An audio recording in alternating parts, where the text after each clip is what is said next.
Henry Ford, as you may know, failed twice before he started the Ford Motor Company in 1903. I mean, the test isn't whether you get the greatest business idea in the world the first time out.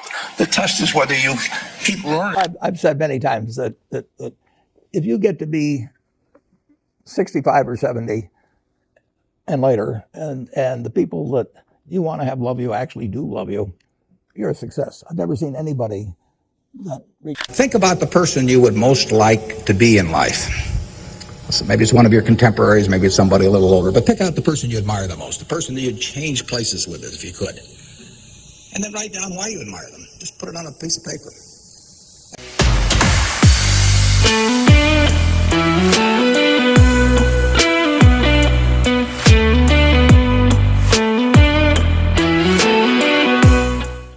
The Oracle of Omaha. He revolutionized the art of investing with his timeless principles and unparalleled success. Join us as we uncover the rules to financial success with Warren Buffett.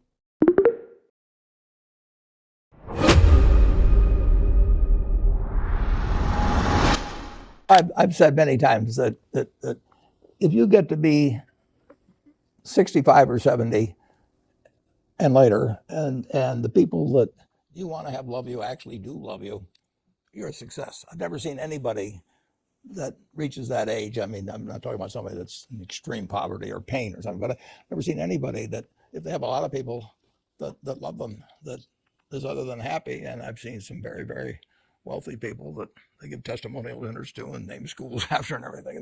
Nobody loves them, you know. Their own kids would say, he's in the attic, you know. Okay.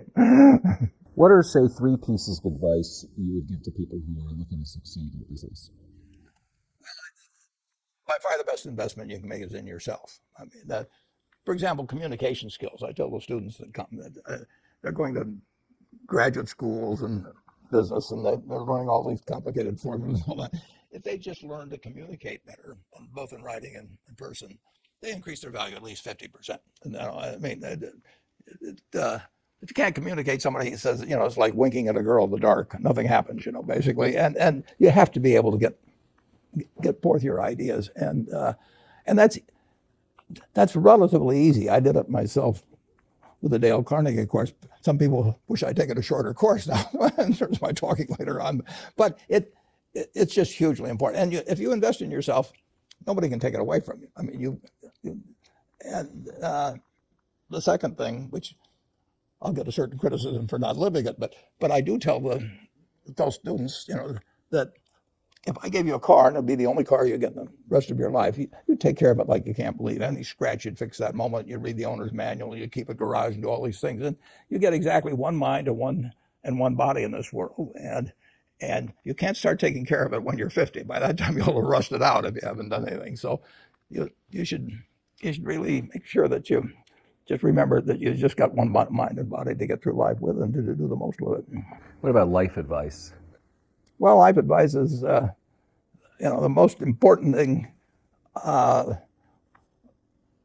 aside from the things I've talked about already, is really who you associate with. You want to associate with people that are better than you are. I mean, basically, you'll go in the direction of the people that you associate with, and you want to have the right heroes. You want people. If you want to emulate somebody, you better pick very carefully who you want to emulate. And when obviously you can't pick your parents. They're going to have an enormous influence on you, but you don't get a choice on that. But you get choices as you go down the line, and who you admire, who you make happy, and the most important for most people in terms of that decision is their spouse. It's also important in terms of a partner in business, but the partner in life is the most important one. You want to pick a spouse that's better than you are, and then he or she, and you hope they don't figure it out too fast. Great. Biggest mistakes people make when investing? Well, they try to, they just don't realize that all you have to do is just buy a cross section of America and then never listen to people like me or read the papers or do anything subsequently. They think that because you can trade, you should trade. You buy a farm, you buy an apartment house, you can't resell it tomorrow, and the cost of moving around. Now you get something handed to you, liquidity, which is instant. You can sell, and the costs of doing it are pennies, compared to other kinds of investment activity. So because they can so easily move around, they do move around, and moving around is not smarter than investing. You have a pretty cool morning routine regarding what you have for breakfast and how prosperous you feel. What is that? Well, that was, and I was actually send somebody over to McDonald's usually to get me something. since the publicity I got from earlier describing my habits at McDonald's, I know somebody have somebody go in the office, but that was more for entertainment value. I actually eat exactly what I like to eat. If I liked it on my 6th birthday, at my 6th birthday party when we had hot dogs and hamburgers and Coke and ice cream with chocolate, I still like it. And I don't care about anything subsequently. That I discovered it all by the time I was 6.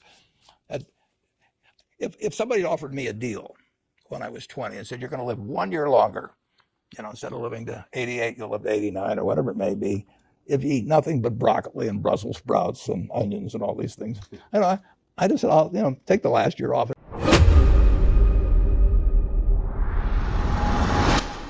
I'd like to talk to you about your financial future, and I hope those figures become applicable to all of you as we go along. And I'd like to start by posing a problem for you. And so I'm just going to talk for a couple minutes, and we'll do Q&A, because what we want to do is talk about what's on your mind. But I'd like you to think about this for just a second. I think it would be very foolish of you, any of you, if you asked for less than, say, $50,000. Now, it's going to be a few years before you're out earning money, and so I've got a few years of dead money there. But then I would start getting this royalty on you as you went along. So I really think that if you thought about it, most of you would want a fair amount more than that. I think you'd be right.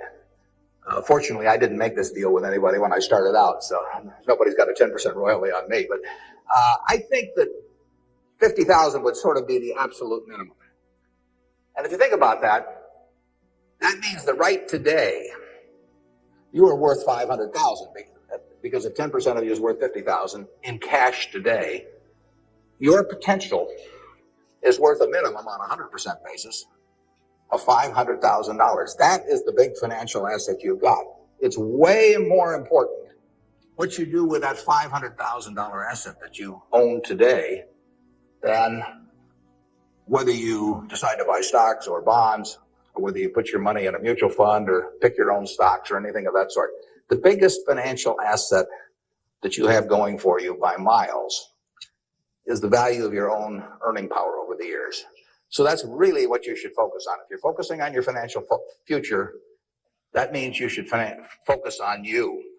Because whether your 10% is worth 50,000 or 100,000 or 300,000, which would be 500,000 or a million or 3 million for all of you, whether it turns out to be one or the other is really dependent in a very large part on what you do in the next few years.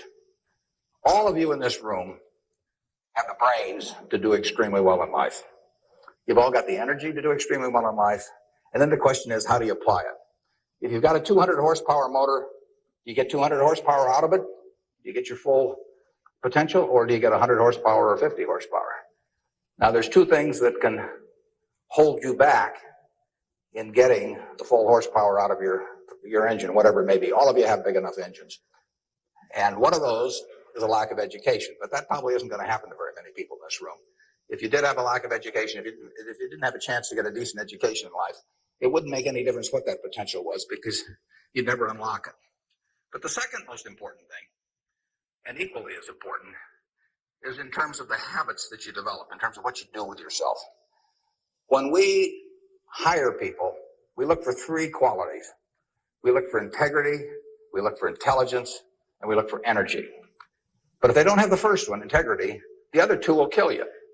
Because if you're hiring somebody without integrity, you really want them to be dumb and lazy, don't you? I mean, last thing in the world you want for them is to be smart and energetic. So smart and energetic only goes with integrity. You make your own decision on that. You can't change your IQ or how far you can throw a football or how high you can jump or the color of your hair very easily. But you can elect to have integrity that matches anybody else's. And if you match that with intelligence, which you have, and energy, which you have, you will get an extraordinary result, and you'd be very foolish to sell me 10% of yourself for 50,000. On the other hand, If you don't match it with that, your potential will, in a significant part, go unused. And I'll give you a little simple test to apply in terms of thinking about the kind of habits you want to develop, because you can have any habit you want to be. You can be lazy, you can be prompt, you can be late, you can be honest, you can cut corners. I mean, you have all these choices.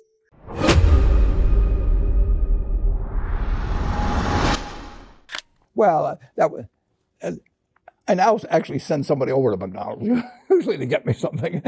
since the publicity I got from earlier describing my habits at McDonald's, I now have somebody go in the office, but that was more for entertainment value. I eat exactly what I like to eat. If I liked it on my 6th birthday, at my 6th birthday party when we had hot dogs and hamburgers and Coke and ice cream with chocolate, I still like it. And I don't care about anything subsequently. That I discovered it all by the time I was 6. If somebody offered me a deal when I was 20 and said, you're going to live 1 year longer, instead of living to 88, you'll live to 89 or whatever it may be, if you eat nothing but broccoli and Brussels sprouts and onions and all these things. I just said, I'll take the last year off. It probably won't be that good anyway. So I eat what I like to eat. I'm not venturesome in that area. I like how you lumped in onions with broccoli and Brussels sprouts. Never heard that. I just don't happen to like onions, but I don't put them in the same category. Okay. You and George H.W. Bush, I think. Is business school worth it? Depends on the person. Much more than it depends on the school. I mean, I wouldn't worry. Some people are going to get a lot out of advanced education, and some people are going to get very little. And I don't even think it's important that every person go to college at all. I mean, we have all kinds of jobs at 70 or so thousand a year, or 80,000 a year, that college training is not of use. And I actually was not keen on going to college myself. Yeah, my dad kind of jollied me into it. He could get me to do anything. But if they'd had an SAT test in those days, he would have taken the test for me.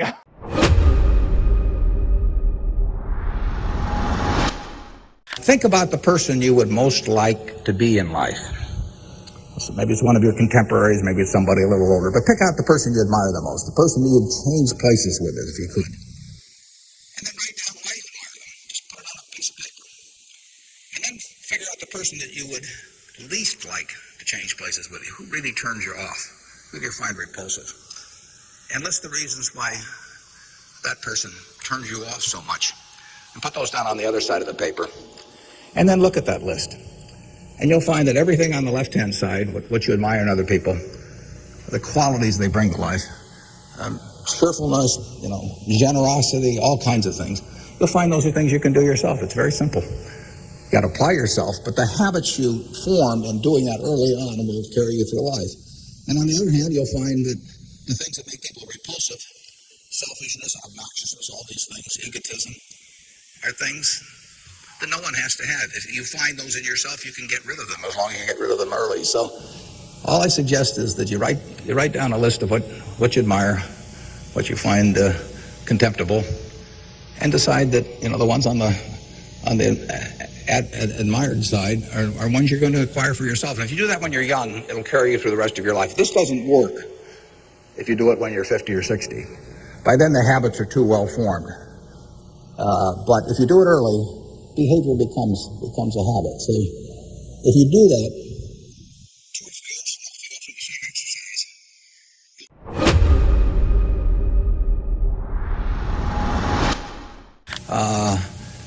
The number one candy bar in the last 30 or 40 years has been Snickers. People don't fool around with different candy bars.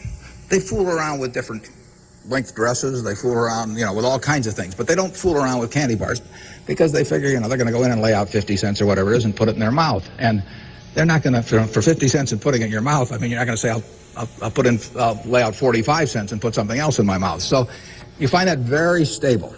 And we like businesses that we think we can figure out where they're going to be in 10 or 15 years.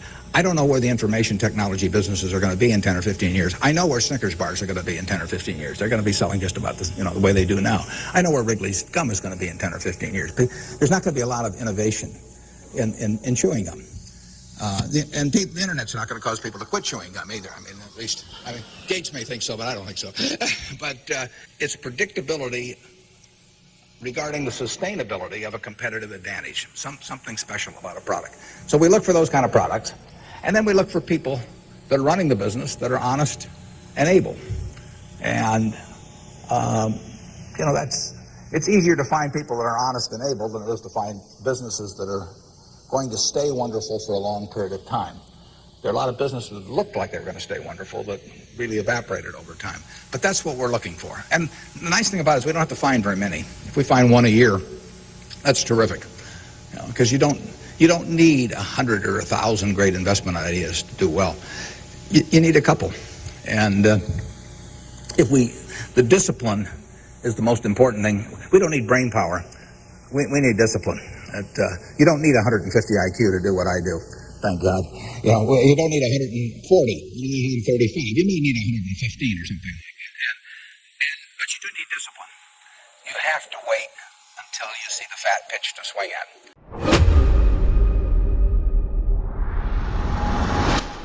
And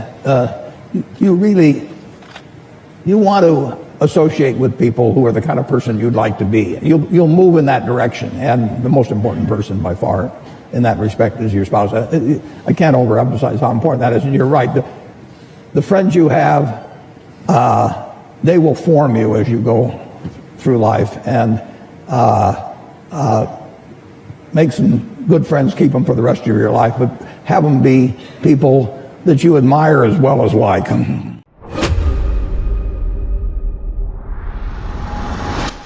I always look at IQ and talent as sort of representing the horsepower of the motor, but then in terms of the output, the efficiency with which the motor works, that depends on rationality, because a lot of people start out with 400 horsepower motors and get 100 horsepower of output, and it's way better to have a 200 horsepower motor and get it all into output. And so why do smart people do things that interfere with really getting the output they're entitled to? And it gets into habits and to character and to temperament, and it really gets into behaving in a rational manner. It's not getting in your own way. As I say, everybody here has the ability absolutely to do anything I do and much beyond.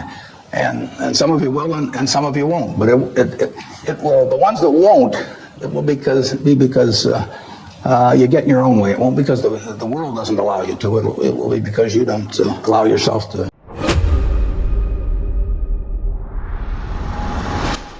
I don't need to be in Washington to figure out what the Washington Post newspaper is worth, and I don't need to be in New York to figure out what some other company is worth. It's an intellectual process, and the less static there is in that intellectual process, really the better off you are. What is the intellectual process? The intellectual process is defining your area of competence in valuing businesses, and then within that area of competence, finding whatever sells at the cheapest price in relation to value. And there are all kinds of things I'm not competent to value. But there are a few that I am competent to value. Have you ever bought a technology company? No, I really haven't. In 30 years of investing, not one? I haven't understood any of them. So you haven't ever owned, for example, IBM? Never owned IBM. Marvelous company. I mean, a sensational company, but I haven't owned IBM. And so here is this technological revolution going on, and you're not going to be a participant. Gone right past me. Is that all right with you? It's okay with me. I don't have to make money in every game. I mean, I don't know what cocoa beans are going to do. There are all kinds of things I don't know about, and that may be too bad. But why should I know all about them? I haven't worked that hard on them. In the securities business, you literally every day have thousands of the major American corporations offered to you at a price that changes daily. And you don't have to make any decisions. You have to make, nothing is forced upon you. So there are no called strikes in the business. The pitcher just stands there and throws balls at you. And if you're playing real baseball and it's between the knees and the shoulders, you either swing or you get a strike called on you. If you get too many called on you, you're out. In the securities business, you sit there and they throw U.S. Steel at 25 and they throw General Motors at 68, and you don't have to swing at any of them. They may be wonderful pitches to swing at, but if you don't know enough, you don't have to swing. And you can sit there and watch thousands of pitches, and finally you get one right there where you want it, something that you understand, and then you swing. And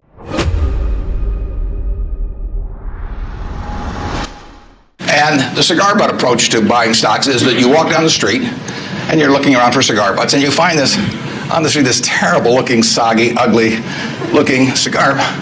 One puff left in it. But you pick it up and you get your one puff. It's disgusting, you throw it away, but it's free.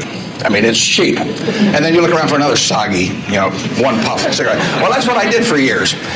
It's a mistake. Although you can make money doing it, but you can't make it with big money. It's so much easier just to buy wonderful businesses. So now I would rather buy a wonderful business at a fair price than a fair business at a wonderful price. But in those days, I was buying cheap stocks. And Berkshire was selling below its working capital per share. You got the plants for nothing. You got the machinery for nothing. You got the inventory and receivables at a discount. It was cheap. So I bought it. And 20 years later, I was still running a lousy business. And that money did not compound. You really want to be in a wonderful business because the time is the friend of the wonderful business. You keep compounding, it keeps doing more business, and you keep making more money. Time is the enemy of the lousy business. I could have sold Berkshire, perhaps liquidated it, and made a quick little profit, one puff. But staying with those kind of businesses is a big mistake. So you might say I learned something out of that mistake, and I would have been way better off taking what I did with Berkshire is I kept buying better businesses. I started the insurance business, See's Candy, the Buffalo, all kinds of things.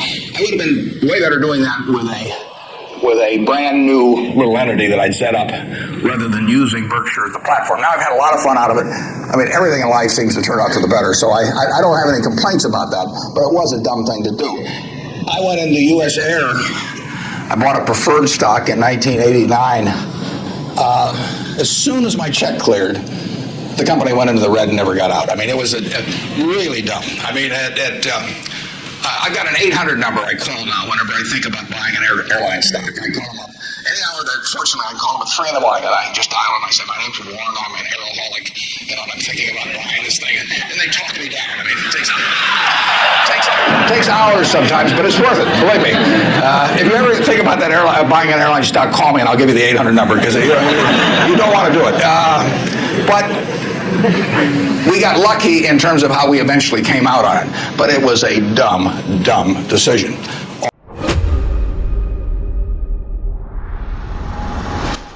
Henry Ford, as you may know, failed twice before he started the Ford Motor Company in 1903. I mean, the test isn't whether you get the greatest business idea in the world the first time out. The test is whether you keep learning as you go along what your strengths are and what you can do for your customers, what you can bring especially to the party.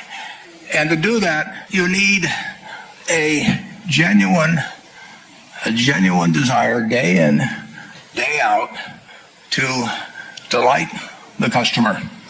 I've never seen a business, and I've seen a lot of businesses, but I've never seen one that delights the customer, that doesn't succeed. I mean, what you want is that customer the next day when they think, do I want to rent a car or do I want to buy some furniture?